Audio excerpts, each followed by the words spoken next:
Hello hi my friends. இந்த second எபிசோடில் இப்போ ஹீரோயின் ரெஸ்டாரண்ட்டுக்கு வேலைக்கு வந்துட்டாங்க. ஸோ இப்போ அங்கே இருக்கிற பொண்ணுங்களில் ஒரு பொண்ணு தான் ஹீரோயினுக்கு யாரெல்லாம் எப்படின்னு சொல்லிட்டு இன்ட்ரோ கொடுத்துட்ருக்கா. கூடவே போன எபிசோடில் ஹீரோயினை கொஞ்சம் கலாய்க்கிற மாதிரி ஒரு பொண்ணு பேசியிருப்பா. ஸோ அந்த பொண்ணோட பேர் வந்து யங்ஜா. ஸோ அந்த பொண்ணை பற்றியும் சொல்கிறாங்க ஹீரோயின்கிட்ட, அவட்ட கொஞ்சம் ஜாக்கிரதையாக இருந்துக்கோ, அவள் புதுசாக யார் வேலைக்கு வந்தாலுமே கொஞ்சம் திமிராக தான் நடந்துக்கிடுவா.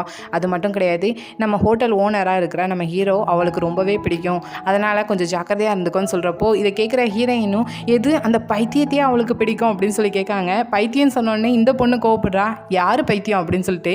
உடனே ஹீரோயின் இல்லை அவர் பார்க்க கொஞ்சம் அழகாக தான் இருக்காரு அப்படின்னு சொன்னதும், ஆமாம் அவர் ரொம்ப அழகாக இருப்பார், ரொம்ப டேலண்டாக நடந்துக்கிடுவார், சாஃப்டான பர்சன் வேறு, ஸ்போர்ட்ஸ்லாம் அவருக்கு நல்லா வரும்னு சொல்லிட்டு ஹீரோவை வர்ணிக்க ஆரம்பிச்சிருதா.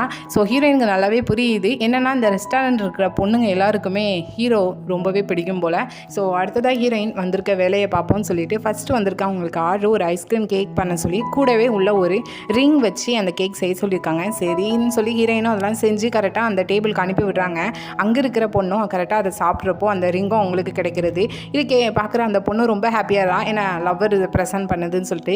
இதெல்லாம் தூரத்தில் நின்று ஹீரோயினும் பார்த்து ரசிச்சுட்டு இருப்பாங்க. ஸோ கொஞ்சம் நேரத்துக்கு பேசினா அந்த பொண்ணும் வந்து போய் இப்போ பேசுவா, என்ன இதை பார்க்குறப்போ உனக்கு ஜெல்லஸாக எதுவும் ஃபீல் ஆகுதா அப்படின்னு சொல்லி கேட்குறதுக்கு ஹீரோயினும் ஆமாம் அப்படின்னு சொல்கிறாங்க. ஆனால் அந்த பொண்ணு இப்போ என்ன சொல்கிறான்னா, அந்த அளவுக்குலாம் நீ ஜெல்லஸாக ஃபீல் பண்ண வேணாம், போன வாரம் தான் ஒய்ஃப்னு சொல்லி ஒருத்தையை கூட்டிகிட்டு வந்து இதே மாதிரி ஒரு ரிங்கை ப்ரெசென்ட் பண்ணான் இவன், இப்போ என்னென்னா இன்னொரு பொண்ணை கூட்டிகிட்டு வந்திருக்கான், இது வழக்கமாக நடக்கிறது தான் அப்படின்னு சொல்கிறான். ஸோ ஹீரோயினுக்கும் புரியுது அவன் சரியான ஒரு ப்ளே பாய்ன்னு சொல்லிட்டு. ஸோ ஹீரோயின் கோவப்படுறாங்க. ஆனால் அவங்க எக்ஸ் பாய் ஃப்ரெண்டும் அதே மாதிரி தான் நடந்திருப்பாங்க. ஸோ ரொம்ப ஒரு கோவத்தில் கரெக்டாக அவன் டேபிள் பக்கத்தில் போயிட்டு, இந்த கேக்கோட பேர் மார்க்கிஸ் கிளேஸ், இது பிரான்ஸில் இருக்க 15வது அரசர் லூயும் அவங்க ஒய்ஃபுக்காண்டி செஞ்சது, அவங்க ஒய்ஃப் இருக்கிற இடம் தான் அவங்களோட வீடு, ஸோ நீங்களும் அதே மாதிரி தான் இருக்குன்னு சொல்லிட்டு மறைமுகமாக அந்த ஆளை கொஞ்சம் திட்டுற மாதிரி கோவத்தில் பேசிகிட்டு இருக்கா. கரெக்டாக இவ இப்படி பேசிகிட்டு இருக்கிறத தூரத்தில் நின்று ஹீரோவும் கவனிச்சிருந்தாங்க. ஸோ ஹீரோயின் அந்த இடத்துலேருந்து அவங்க கேபின் பக்கமாக கூட்டிகிட்டு போயிட்டு ஹீரோயினை திட்டுறாங்க. கஸ்டமர் என்ன சொல்கிறாங்களோ அதை மட்டும்தான் செய்யணும், தேவையில்லாததை நீ செய்யக்கூடாது அப்படின்னு சொல்கிறப்போ ஹீரோயின், அது வேணால் உங்களால் இருக்க முடியும், என்னால் அப்படிலாம் இருக்க முடியாதுன்னு சொல்கிறப்போ, அப்போ சரி நீ இப்போவுமே என் பேச்சை கேட்கலான்னா அந்த வேலையை விட்டுட்டு போகலாம், பர்சனல் லைஃப்பில் என்ன நடந்துச்சோ அதை வேலையில் கொண்டு வரக்கூடாது அப்படின்னு சொல்கிறாங்க. ஹீரோயினும் பர்சனல் லைஃபா, ஒரு வேலைக்கு அப்படின்னு சொல்லி இழுப்பாங்க, என்ன ஒரு வேலை என்ன சொல்லணுமா சொல்லுன்னு சொல்கிறப்போ, இல்லை அப்படிலாம் ஒன்றும் இல்லை, ஒரு வேலைக்கு இந்த மாதிரி ஆட்கள்லாம் இங்கே இருக்கிற பொண்ணுங்க கிட்ட தப்பாக நடந்துக்கிட்டாலும் இப்படி தான் பேசுவீங்களா அப்படின்னு சொல்கிறதுக்கு ஹீரோவும், நீ அந்த மாதிரி பிரச்சனையில் போகாமல் இருக்கிறது நல்லது, அப்படி எதுவும் நடந்துக்கிட்டா அவனை நான் பார்த்துக்கிறேன் அப்படின்னு சொல்லிட்டு ஒரு வேலைக்கு ஹீரோயினை கொஞ்சம் பொறுமைப்படுத்தி அந்த இடத்துல நான் அனுப்பி விடுறாங்க. அப்படியே இன்னொரு பக்கம் இந்த ஏரோப்ளேனில் ட்ராவல் ஆகிட்டு இருந்த பொண்ணு இப்போ கொரியாவுக்கு வந்துட்டான். ஆனால் இப்போ என்னென்னா அவளோட கையில் இருக்கிற ஃபோனில் ஹீரோவும் இவளும் சேர்ந்து எடுத்துக்கிட்ட ஒரு ஃபோட்டோ தான் இருக்குது. ஸோ அதை பார்த்துக்கிட்டு நீ இன்னுமும் என் மேலே கோவத்தில் தான் இருக்கியா அப்படின்னு சொல்லிட்டு திங்க் பண்ணிட்டு வந்துட்டு இருக்கா. ஸோ இவங்க கதை என்னங்கிறத போக போக பார்ப்போம். அப்படி இப்போ ஹீரோயினை தான் காட்டுறாங்க. இப்போ ஹீரோயினுக்கு வீக்கெண்ட் டைம் போல். ஸோ வீட்டில் ஃப்ரீயாக இருந்துக்கிட்டு ஃபேஸில் இந்த வெள்ளரிக்காய் வைக்கிறேன்னு பேரில் அவங்களும் படுத்துக்கிட்டு சாப்பிட்டுட்டு இருக்காங்க. இதை பக்கத்துலேருந்து பார்க்குற ஹீரோயினோட அம்மா என்னென்னா ஹீரோயினை திட்டுறாங்க, இப்படியே சாப்பிட்டு தான் வெயிட் போட்டுட்டு இருக்கேன், இனியாவது வெயிட்டை கம்மி பண்ணதுக்கு வழியை பெரு, ஆல்ரெடி இருந்தவன் ஒருத்தன் பிரேக்கப் பண்ணிட்டு போயிட்டான்ல, ஸோ இனியாவது ஒழுங்காக இருக்க பாரு அப்படின்னு சொல்லி திட்டிட்டு இருக்காங்க. இதை பார்க்குற ஹீரோயினும், நீங்கள் பேசாமல் என் 2 அக்காவுக்கு வச்சிருக்க பேரை மாதிரி எனக்கு வச்சிருக்கலாம், ஒருத்திக்கு என்னென்னா இல்யாங்னு வச்சுருக்கீங்க, இன்னொருத்துக்கு லியாங்னு வச்சுருக்கீங்க, அட்லீஸ்ட் என் பேரை சாம்யாங்னு வச்சுருக்கலாம், சாம்சன் வச்சதுனால தான் எனக்கு மேரேஜ் ஆகுதோ இல்லையோ அப்படின்னு சொல்லியிருக்காங்க. ஆனால் இப்போ ஹீரோயினோட அம்மா என்ன பண்ணியிருக்காங்கன்னா, ஹீரோயினுக்கு பிளைண்ட் டேட் ஃபிக்ஸ் பண்ணியிருக்காங்க. பையன் என்னென்னா 1970 பிறந்திருக்கான். ஆக்சுவலாக இந்த ட்ராமா கொஞ்சம் ஓல்டு ட்ராமானோடனே அந்த பையனுக்கு அந்த டைமில் ஒரு 35 ஏஜ் இருக்கும். ஸோ இதை கேட்டதுமே ஹீரோயின், என்ன அவ்வளோ ஏஜா அப்படின்னு சொல்லி ஷாக் ஆகிறாங்க. என்ன அவ்வளோ ஏஜா, உன் ஏஜும் அதே தான் தெரியல, என்னமோ உனக்கு ஏஜ் கம்மியாக இருக்கிற மாதிரி நீ பேசிகிட்டு இருக்க, ஒழுங்காப்போ உனக்கு ஏற்ற பையன் நல்லா அழகாக இருக்கான் அப்படின்னு சொல்லிட்டு ஹீரோயினை பிளைண்ட் டேட்டுக்கு அனுப்பி வைக்காங்க. ஸோ ஹீரோயினும் கரெக்டாக அந்த ஹோட்டலில் போய் வெயிட் பண்ணிட்டு இருக்காங்க. ஸோ அந்த ஹோட்டல் எந்த ஹோட்டல்னு பார்த்தா ஹீரோயினுக்கு எங்கே பிரேக்கப் ஆச்சோ அதே ஹோட்டல் தான். ஸோ ஹீரோயினும் அந்த பையனோட ஃபோட்டோவை பார்த்துட்டு வெயிட் பண்ணிட்டு இருக்காங்க. ஆக்சுவலாக அந்த பையன் உண்மையிலே அழகாக இருக்கான். ஆனால் ஹீரோயின் ஒரு வேளைக்கு இந்த ஃபோட்டோஷாப் பண்ணியிருந்தா இந்த மீட்டிங் ஜஸ்ட் 1 நிமிஷத்துலேயே முடிஞ்சு போயிருன்னு சொல்லிட்டு வெயிட் பண்ணிட்டு இருக்காங்க. கரெக்டாக அந்த பையனும் வாரான், ஃபோட்டோவில் எப்படி இருக்கானோ அதே மாதிரி தான் இருக்கான். ஸோ வந்ததுமே நான் வர வழியில் சின்னதாக ஆக்சிடென்ட் ஆகிட்டு, ஸோ அதான் லேட் ஆகிட்டுன்னு சொல்லிட்டு ஹீரோயினுக்கு நல்லா மரியாதையாகவும் பேசான். ஸோ ஹீரோயினுக்கு அந்த பையன் பேசுகிறது செய்கிறது எல்லாமே பிடிச்சி போச்சு. பதிலுக்கு ஹீரோயினும் நல்லா கம்ஃபர்டபுளாக அந்த பையன்கிட்ட பேச ஆரம்பிச்சிருந்தாங்க. ஸோ அப்படியே கொஞ்சம் நேரத்தில் அந்த இடத்துல இருந்து கொஞ்சம் தள்ளி பார்த்தோன்னா அங்கே ஹீரோ இன்னொரு பொண்ணு கூட பிளைண்ட் டேட்டுக்கு வந்திருக்காங்க. ஸோ அந்த பொண்ணு பேசிகிட்டு இருக்க ஹீரோ ஜஸ்ட் ஆன்சர் தான் பண்ணிட்டு இருக்காங்க. அப்படியே ஹீரோவோட ரெஸ்டாரண்ட்டை பற்றியும் பேசுகிறான். உங்கள் ரெஸ்டாரண்ட் பற்றி நான் கேள்விப்பட்டிருக்கேன், அது ரொம்பவே நல்லா இருக்கும்னு சொல்லியிருக்காங்க, அப்படியே ஃபுட்டும் நல்லா இருக்கும்னு கேள்விப்பட்டேன் அப்படின்னு சொல்ல ஹீரோ, நான் உனக்கு சாப்பிட்றதுக்கு ஏதாவது கொண்டு வரேன்னு சொல்லிட்டு அந்த இடத்துலேருந்து கிளம்புறாங்க. ஏன்னா ஹீரோக்கு இந்த பிளைண்ட் டேட்லாம் சுத்தமாகவே பிடிக்கல. ஸோ அப்படி வரதப்போ ஆப்போசிட்டில் ஹீரோயின் இன்னொரு பையன் கூட பிளைண்ட் டேட்டுக்கு வந்திருக்காங்கிறது நல்லாவே தெரியுது. ஆனால் ஹீரோ அதை பார்த்தும் பார்க்காத மாதிரி போகிற போகிறாங்க. ஆனால் எந்த இடத்துல பிரேக்கப் ஆச்சோ அதே இடத்துக்கு பிளைண்ட் டேட்டுக்கு வந்திருக்கா அப்படின்னு சொல்லி ஹீரோயினை திங்க் பண்ணிகிட்டே பாத்ரூமுக்கு போகிறாங்க. அந்த பாத்ரூமில் தான் ஹீரோயினை ஃபஸ்ட்டு மீட் பண்ணிப்பாங்க. ஸோ அந்த இடத்துல என்னென்னா நடந்துச்சோ அப்போது ஹீரோயினை நினச்சி சிரிச்சிட்டு இருக்காங்க. ஆனால் சடனாக என்ன திங்க் பண்ணாங்கன்னு தெரியல. அங்கே நல்லா போயிட்டு இருக்கிற ஹீரோயினோட பிளைண்ட் டேட்டில் ஹீரோ போய் நின்றுக்கிட்டு, சாம்சோன் எதுக்கு இதெல்லாம் நீ செஞ்சுட்டு இருக்க அப்படின்னு ஏதோ பாவமாக கேட்காங்க. கூட இருக்கிற அந்த பையனும் ஹீரோயினை பார்த்துட்டு உங்களுக்கு இவங்களை தெரியுமா அப்படின்னு கேட்க ஹீரோயின் ஆமாம் தெரியும், ஆனால் எதுக்கு இப்படிலாம் நடந்துக்கிட்டாங்க அப்படின்னு சொல்லி திங்க் பண்ணிட்டு இருக்கிறதுக்குள்ளே ஹீரோ என்னன்னா, எதுக்கு நீ என் மேலே இவ்வளோ கோவமாக இருக்க, நான் இன்னைக்கு வந்திருக்கிறது ஜஸ்ட் ஒரு ஃபார்மலான பிளைண்ட் டேட் தான், ஆனால் பதிலுக்கு நீ இப்படி பண்ணால் என்ன அர்த்தம், என்னோட அம்மா கோவப்பட்டேன், என்னோட அம்மாவை சமாளிச்சிடலாம், நம்ம 2 பேருக்குள்ளே இருக்கிற ஏஜ் கேப் அவ்வளோ பெருசுலாம் கிடையாது, வா அப்படின்னு சொல்லி அந்த இடத்துல இருந்து ஹீரோயின் கையை பிடிச்சி இழுக்காங்க. ஹீரோயினுக்கு இப்படி இந்த பையன் முன்னாடி நடக்கிறத பார்த்துட்டு எதுக்கு இப்படிலாம் நடந்துக்கிட்டீங்க, என் கையை விடுங்கன்னு சொல்கிறாங்க. ஹீரோ விடுத மாதிரியே இல்லை. ஒரு அளவுக்கு மேலே ஹீரோயினோ நீ என்ன பைத்தியமா என் கையை விட போறியா இல்லையான்னு சொல்லிட்டு கண்டமணிக்கு ஹீரோவை திட்ட ஆரம்பிச்சிருந்தாங்க. ஹீரோ கையை விடலன்னு உடனே ஹீரோயின் ஒரு அளவுக்கு மேலே ப்ரெஷர் கூடி ஹீரோவுக்கு செவுட்லேயே ஒரு அறை கொடுத்துருந்தாங்க. அதுக்கப்புறம் அந்த இடத்துல ஹீரோ கூட வந்த பொண்ணும் இதெல்லாம் பார்த்துட்டு கோவப்பட்டுட்டு போகிறான். இன்னொரு பக்கம் ஹீரோயின் கூட வந்து அந்த பையனும் கிளம்பி போகிறான். ஸோ ஹீரோயின் ஃபீலிங்கில் இருக்க இதை பார்த்துட்டு இருக்க ஹீரோ என்னன்னா, 2 பேருக்குள்ளே இருந்த பிரச்சனை இப்போ முடிஞ்சு போச்சு, வா நம்ம போய் சாப்பிடலாம் அப்படின்னு சொல்கிறான். ஆனால் ஹீரோயின் கோவத்தில் ஃபீலிங்கில் இருக்காங்க. ஸோ ஹீரோக்கு செவுட்லேயே ஒரு அறை விடுதாங்க. நான் உனக்கு அவ்வளோ ஈஸியாக போயிட்டேன்னா என்ன, நீ இப்போ என்ன வேலை செஞ்சுருக்கேன்னு தெரியுமா அப்படின்னு சொல்லிட்டு என்னோட வேலையை நான் ரிசைன் பண்ணுறேன், நீ வேறு ஏதாவது பார்ட்டி செஃப்பை பார்த்துக்கோன்னு சொல்லிட்டு கொஞ்சம் ஃபீலிங்கில் அந்த இடத்துல இருந்து கிளம்பி போகிறாங்க. ஹீரோவும் அப்படியே ஃபாலோ பண்ணிவிட்டு ரொம்ப தூரம் போகிறாங்க. ஹீரோவும் ஹீரோயினை சமாதானப்படுத்தணும்னு சொல்லிட்டு பேச ஆரம்பிக்காங்க. வேணும்னா இனி நீ ஃபுல் டைம் எம்ப்ளாயாக இருந்துக்கலாம், மறுபடியும் வேலைக்கு வா அப்படின்னு சொல்ல ஹீரோயின் அதெல்லாம் கேட்குற மாதிரியே தெரியல. வேணும்னா நீ கொஞ்சம் நேரத்துக்கு முன்னாடி பேசிட்டு இருந்த அதே பையனை நான் திரும்ப கூட்டிகிட்டு வரட்டுமா அதே டைம் லைனில் போயிட்டு அப்படின்னு சொல்கிறப்போ ஹீரோயின் கோவத்தில் கட்டுறாங்க. ஆமாம், மறுபடியும் அதே டைமில் பேக்கில் போயிட்டு அந்த பையன் எந்த ஹோட்டலில் எந்த இடத்துல உட்காந்துருந்தானோ அதே இடத்துல உட்கார வை அப்படின்னு சொல்லி கோவத்தில் கத்துறாங்க. ஹீரோவும் இவளை சமாதானப்படுத்த முடியலேன்னு சொல்லிட்டு ஹீரோயினை ஃபாலோ பண்ணிகிட்டே தான் வந்துட்டு இருக்காங்க. இப்போ ஹீரோயின் இந்த கேரி வாக்கரில் ஒரு டிக்கெட் எடுத்துகிட்டு உள்ளே போகிறாங்க. பின்னாடி ஹீரோவும் டிக்கெட் எடுத்துகிட்டு வராங்க. ஆக்சுவலாக அதில் நிறைய பேர் போகலாம், ஆனால் ஃபஸ்ட்டு ஹீரோயின் உள்ளே போயிடுவாங்க. இங்கே ஹீரோ என்னன்னா கீழே இருக்கிற மற்ற ஆள்கிட்டலாம் ஏதோ சொல்லிட்டு இருப்பாங்க. ஹீரோயின் இதை கவனிச்சுட்டு இருப்பாங்க. அதுக்கப்புறம் ஹீரோ மட்டும்தான் அந்த கேரி வாக்கருக்குள்ளே வருவாங்க. அந்த கேரி வாக்கரும் மூவ் ஆயிரும். ஸோ ஹீரோயின் என்ன சொன்னேன், எதுக்காக அவங்களாம் வரல, அவங்க கீழே நின்றுட்டாங்க அப்படின்னு கோவத்தில் கத்த ஹீரோ சொல்கிறாங்க, ஆமாம் அவங்ககிட்ட நான் உன்கிட்ட ப்ரப்போஸ் பண்ண போகிறேன்னு சொன்னேன், ஸோ அவங்களாம் அங்கே நின்றுக்கிட்டாங்க அப்படின்னு சொல்கிறாங்க. இதை பார்க்குற ஹீரோயினும் நீ என்கிட்ட சாரி கேட்குறேன்னு சொல்லிட்டு உன்னோட ரெஸ்டாரண்ட்டுக்கு நான் பார்ட்டி செஃபாக தேவைப்படுறேன், அதனால தான் நீ இதெல்லாம் பண்ணிட்டு இருக்கேன்னு சொல்கிறப்போ அதை நான் உன்னை ஃபுல் டைம் எம்ப்ளாயாக மாற்றிட்டோம்னா ஸோ நீ மறுபடியும் அங்கே வந்தால் என்ன செய்யுது அப்படின்னு சொல்கிறப்போ நான் மேரேஜ் பண்ணணும்னு சொல்கிறேன், புரியுதா அப்படின்னு சொல்கிறாங்க.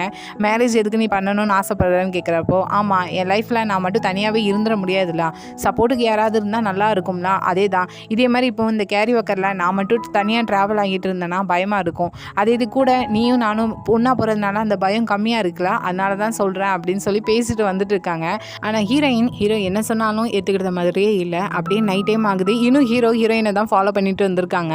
ஆனால் ஹீரோயின் என்ன பண்ணிட்டு இருக்காங்கன்னா கரெக்டாக ஒரு இடத்துல உட்காந்து நல்லா ட்ரிங்க் பண்ண ஆரம்பிச்சிட்டாங்க. இதை இன்னொரு டேபிள் உட்காந்து ஹீரோயினை கவனிச்சுட்டு இருக்காங்க. இதை பார்க்குற ஹீரோயின் கொஞ்சம் போதையில் ஹீரோட கேட்காங்க, அஜுசி எதுக்கு என்ன அப்படியே பார்த்துட்டு இருக்கீங்க அப்படின்னு சொல்கிறதுக்கு நோனிம் நான் உங்களை ஒன்றும் அப்படிலாம் பார்க்கல அப்படின்னு சொல்கிறாங்க. ஆக்சுவலாக நோனிம்ங்கிறது கொஞ்சம் அந்த கொரியன் வேர்ட்ஸ்லேயே ரொம்ப மதிப்பான ஒரு வேர்டு போல் பொண்ணுங்களை கூப்பிடுறது.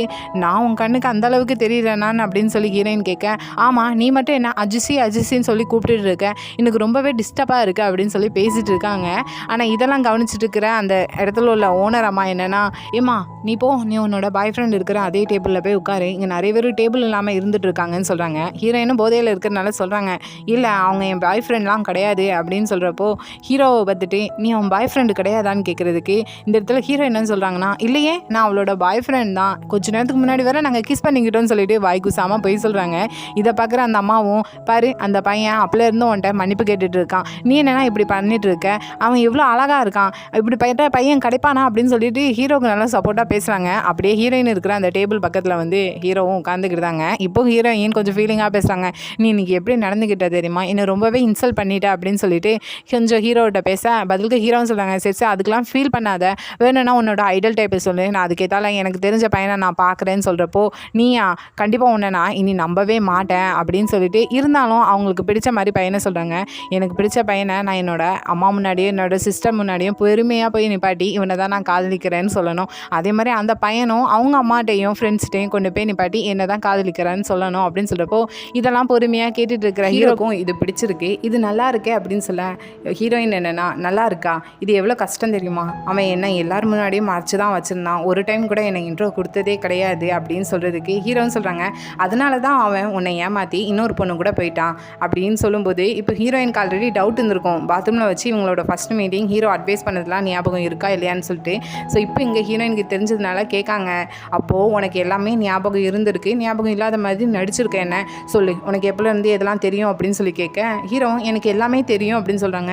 எல்லாமே தெரியுமா, அன்றைக்கி நடந்தது எல்லாத்தையும் மறந்துடு, எனக்கு அன்றைக்கி நடந்தது எதுவுமே பிடிக்கல அப்படின்னு சொல்லி போதையிலையும் பேச ஹீரோ சரி சரி அஜுமா வா போகலாம் நம்ம, நீ ஓவராக குடிச்சிட்ட அப்படின்னு சொல்லிட்டு ஹீரோயினை கூட்டிகிட்டு போகிறாங்க. ஸோ அங்கே அந்த கடைக்கார அம்மாட்ட பே பண்ணுறப்போ ஹீரோ தான் கொடுக்கன்னு சொல்லுவாங்க. ஹீரோயின் இல்லை நான் கொடுக்கன்னு சொல்லிட்டு பைசா எடுக்கிறப்போ பைசா கம்மியாக இருக்குது, நான் பக்கத்தில் இருக்கிற ஏடிஎம்மில் போய் எடுத்துகிட்டு வரேன் அப்படின்னு சொல்லிட்டு ஏடிஎம்க்கு பார்த்து நடந்து போவாங்க. அப்போ அங்கே ரோடு கிராஸ் பண்ணி போனோம். ஸோ ஹீரோயின் கவனிக்காமல் போனதுனால ஒரு கார் பக்கத்தில் வந்துட்டு போவோம். ஹீரோ அதை பார்த்துட்டு ரொம்பவே கோவத்தில் உனக்கு கண்ணு தெரியலையா, நான் கண்ணை திறந்து வச்சுட்டு நடந்து போய் எதுக்கு இப்படி நடந்து போயிட்டு இருக்க அப்படின்னு சொல்லி கத்துறாங்க. இதை பார்க்குற ஹீரோயின் இப்போ எதுக்கு என்னை பார்த்து நீ கத்துற, அப்பெல்லாம் கத்தாத அப்படின்னு சொல்லிட்டு அதெல்லாம் பொறுமையாக கிராஸ் பண்ணிவிட்டு ஏடிஎம்மில் போய் பணம் எடுக்காங்க. ஹீரோயின் இப்படி போதையில் செய்கிறது ஒவ்வொரு சின்ன விஷயமும் ஹீரோ பார்த்து சிரிச்சுட்டு தான் இருப்பாங்க. ஸோ கரெக்டாக ஏடிஎம்மில் பணம் எடுத்துகிட்டு திரும்புகிறப்போ ஹீரோ சொல்லுவாங்க நான் ஆல்ரெடி பே பண்ணிட்டேன், நீ எனக்கு தான் பைசா தரணும் அப்படின்னு சொல்லி பேச இதை பார்க்குற ஹீரோயின் எதுக்கு நீ இப்படிலாம் பண்ணுற அப்படின்னு சொல்லி பேசிகிட்டு இருக்கிறப்போ சடனாக அந்த ஏடிஎம் அந்த பக்கம் அந்த இருக்கிற அந்த டோர் அப்படியே க்ளோஸ் ஆகுது. ஸோ ஹீரோயின் என்னென்னா ஹீரோவை தான் திட்டுறாங்க, இதுக்கு தான் நீ என் கூட இருக்கக்கூடாதுன்னு சொல்கிறேன், நீ இருக்கிறப்போ எப்படி தான் ஏதாவது தேவையில்லாமல் நடந்துகிட்டே இருக்கு எனக்கு அப்படின்னு சொல்லி ஹீரோவை திட்டிக்கிட்டே இருக்கிறப்போ அப்படியே வாமிட்டும் எடுக்கிறாங்க. ஸோ அப்படியே அந்த டோர் ஏன் க்ளோஸ் ஆச்சுன்னு பார்த்தோன்னா ஏன்னா ஏடிஎம் இருக்கிற அந்த இடம் மூடுற டைம் போல். ஸோ அந்த டைம் இவங்க உள்ளே போனதுனால தான் அது க்ளோஸ் ஆகியிருக்கு. ஸோ அதுக்கு இன்சார்ஜ் உள்ளவங்க இங்கே வந்து ஹீரோவை தான் திட்டிகிட்டு இருக்காங்க. அங்கே ஹீரோ என்னென்னா ஹீரோயின் வாமிட் எடுத்ததால் அதெல்லாம் க்ளீன் பண்ணிகிட்டு இருக்காங்க.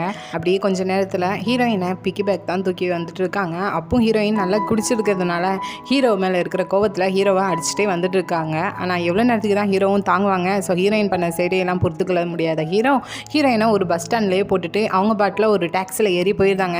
ஸோ அப்படியே மறுநாள் விடியுது. ஹீரோயினை பார்த்தோன்னா அரைங்குறையமாக ஏதோ ரூமில் இருந்து கண்முழிச்சு நிற்காங்க. ஸோ சுற்றி பார்க்காங்க, இது யார் வீடுன்னு ஹீரோயினுக்கே தெரியல. ஆனால் பக்கத்தில் இருக்கிற ஒரு பாத்ரூமில் இருந்து யாரோ குளிக்கிற சவுண்டு கேட்குது. ஹீரோயினும் பூனை போல் பக்கத்தில் போயிட்டு அது யாராக இருக்குன்னு காது வச்சு கேட்க கரெக்டாக டோரை ஓப்பன் பண்ணுறாங்க. பார்த்தோன்னா உள்ளே இருக்கிறது ஹீரோ. ஸோ அது ஹீரோவோட வீடு தான் போல். ஹீரோயினை தனியாக விட்டுட்டு போகல.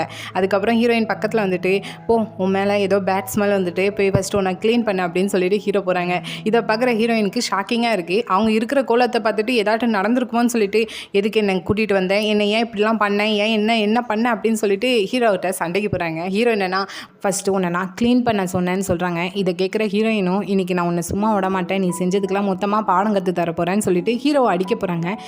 ஹீரோயினோட கையை ஸ்டாப் பண்ணிவிட்டு நேற்று நைட்டு நீ குடிச்சிட்டு பண்ண சேட்டைக்கெலாம் உன்னை நான் விட்டு வச்சுருக்கேன், போதாதுக்கு என்னோடய வீடு வரைக்கும் கூட்டிகிட்டு வந்திருக்கேன், அப்புறம் நீ போட்டிருந்த ட்ரெஸ்ஸில் எவ்வளோ பேட் ஸ்மெல் வந்துச்சு தெரியுமா, அதை இப்போ ட்ரை கிளீனிங் கொடுத்துருக்கேன், அது இருந்திருந்தா இது வீடாகவே இருந்திருக்காது அப்படின்னு சொல்கிறப்போ இதை கேட்குற ஹீரோயின் அப்போ தான் கொஞ்சம் அமைதியாகிறாங்க. ஃபஸ்ட்டு நீ என்னை இங்கே கூட்டிகிட்டு வராமல் என்னோட வீட்டில் போய் விட்டுருக்கலாம்ல அப்படின்னு சொல்கிறப்போ உன்னோட வீடோட அட்ரஸும் தெரியாது, உன் ஃபோனில் சார்ஜும் இல்லை, அப்போ நான் என்ன பண்ணுறது, அதனால தான் இதெல்லாம் நான் செஞ்சுருக்கேன் அப்படின்னு ஹீரோ பேசிக்கிட்டே இருக்கும்போது ஹீரோவோட டோரை யாரோ அன்லாக் பண்ணிவிட்டு உள்ளே வரத மாதிரி இருக்குது. யாருன்னு பார்த்தா ஹீரோவோட அம்மா தான். என்னென்னா நேற்று ஹீரோ கூட பிளைண்ட் டேட்டுக்கு போன பொண்ணு என்னென்னா நேற்று ஹோட்டலில் வச்சு ஹீரோயினை தன்னோட லவ்வர்னு சொல்லி இன்ட்ரோ கொடுத்துருப்பாங்க. ஸோ அந்த பொண்ணு கோவத்தில் ஹீரோவோட அம்மாட்ட போய் வச்சு கொடுத்துட்டாப்புல, சாம்சன்னு ஒரு பொண்ணை உங்கள் பையன் லவ் பண்ணிட்டு இருக்கான் அப்படின்னு சொல்லிட்டு. அதை கேட்டு தெரிஞ்சுட்டு கோவத்தோட தான் இங்கே ஹீரோவோட அம்மா வந்து ஹீரோவை அடிச்சுட்டு இருக்காங்க. பக்கத்தில் ஹீரோயினை கவனிக்கல, ரெண்டாவது தான் கவனிக்காங்க. ஸோ ஹீரோயின் இந்த கோலத்தில் இருக்கிறத பார்த்துட்டு ஹீரோவோட அம்மா இப்போ ரொம்ப கோவத்தில் ஹீரோவை பாத்ரூம்குள்ளே கூட்டிகிட்டு போயிட்டு நல்லா அடி வெளுக்கிறாங்க.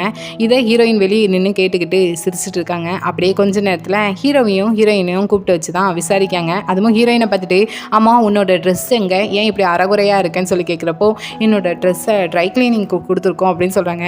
ஓ உன் ட்ரெஸ்ஸை ட்ரை கிளீனிங் கொடுக்கறதுக்கு என்னோட பையன் வீடு தான் கிடச்சிச்சா என்ன, நீ இந்தளவுக்கு இருக்கிறதுக்கு ரெண்டு பேரும் அந்தளவுக்கு டீப் ரிலேஷன்ஷிப்பில் இருக்கீங்களான்னு சொல்கிறதுக்கு இந்த இடத்துல ஹீரோயின் என்ன சொல்கிறாங்கன்னா ஆமாம் நாங்கள் ரெண்டு பேரும் டீப் ரிலேஷன்ஷிப்பில் தான் இருக்கோம்னு சொல்கிறாங்க. இதை கேட்குற ஹீரோக்கு கொஞ்சம் ஷாக்கானாலும் சிரிக்க தான் செய்கிறாங்க. அவங்க அம்மாவும் அப்படி என்ன இருக்குது உங்களுக்குள்ள அப்படின்னு கேட்கும்போது ஒரு ரெஸ்டாரண்ட் ஓனராக அவங்களும் அங்கே வேலை பார்க்குற செஃபாகவும் ரெண்டு பேர் மேலேயும் ஒரு உரிமை இருக்குது அப்படின்னு ஹீரோயின் சொல்கிறாங்க. ஸோ அவங்க அம்மாவுக்கும் புரியுது ஹீரோயின் அங்கே தான் வேலை பார்க்கான்னு சொல்லிட்டு. ஸோ இப்போ ஹீரோட்ட கேட்காங்க, நேற்று பிளைண்ட் டேட்டுக்கு போன இடத்துல அந்த பொண்ணுகிட்ட சாம்சன்னு ஒரு பொண்ணை கட்டி நான் இவ்வளோ தான் லவ் பண்ணுற மாதிரி நீ சொல்லியிருக்கேன், யார் அந்த பொண்ணு அப்படின்னு கேட்குறப்போ ஹீரோயின் பக்கத்தில் தானே இருக்காங்க, நான் தான் அந்த பொண்ணு அப்படின்னு சொல்கிறாங்க. ஸோ அதுக்கப்புறம் ஹீரோயினுக்கு வந்து ட்ரை கிளீனிங் போன ட்ரெஸ் வந்துட்டுன்னு சொல்லிட்டு சேஞ்ச் பண்ண போயிட்டாங்க. ஸோ அந்த டைம் கரெக்டாக இப்போ ஹீரோவோட அம்மா என்ன சொல்கிறாங்கன்னா, அந்த பொண்ணை ஜஸ்ட் ஒரு ஃபார்மல் மீட்டிங்க்கு நெக்ஸ்ட் வீக் கூட்டிகிட்டு வா, நம்ம குடும்பத்தோட மதிப்பு போகிறதே எனக்கு சுத்தமாக பிடிக்கலை, அது மட்டும் இல்லை அந்த பொண்ணை உனக்கு பிடிச்சிருக்குன்னு நினைக்கிறேன், அதனால தான் நீ வீடு வரைக்கும் கூட்டிகிட்டு வந்திருக்கேன், அதுக்கு அந்த பெட் பக்கம் யார் போனாலுமே பிடிக்காது, ஆனால் நீ அந்த பொண்ணை அந்த பெட்டில் தூங்க கூட வச்சிருக்கேன், அப்போ அந்த பொண்ணு உனக்கு பிடிச்சிருக்குன்னு தானே அர்த்தம், இது வரைக்கும் உனக்கு எந்த பொண்ணுமே பிடிக்கல, இப்போ இந்த பொண்ணை பிடிச்சிருக்கேன், ஆனால் அதுக்கு நீ எனக்கு இந்த பொண்ணு ஓகேவான்னு கேட்டால் அப்பெல்லாம் கிடையாது, அவளுக்கு அவளே பார்க்க தெரியல, ஸோ போக போக பார்ப்போம், எல்லாம் ஓகே வச்சுனா சரிதான் அப்படிங்கிற மாதிரி ஹீரோயினும் 2 பேரும் லவ் பண்ணுற மாதிரியே இங்கே ஹீரோட அம்மா திங்க் பண்ணிவிட்டு இதெல்லாம் சொல்லிட்டு போகிறாங்க.